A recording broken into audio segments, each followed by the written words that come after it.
Okay, I'm just going to show you a few things about how we make the bed, and you can adapt this however you like. We have two pillows at the end of the bed. The first one is a very soft pillow, second one is super firm. The super firm one gets the coloured pillowcase, and then the white pillowcase goes on the softer one. There are two firm pillowcases, one is slightly higher than the other. The lower one goes on that side of the bed and the higher one goes on this side of the bed.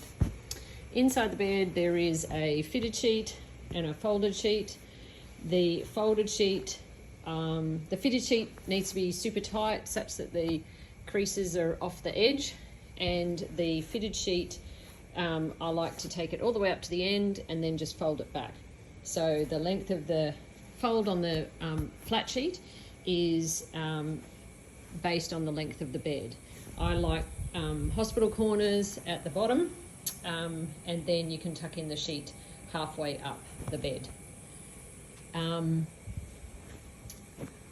I think that's all there is to it. Thanks.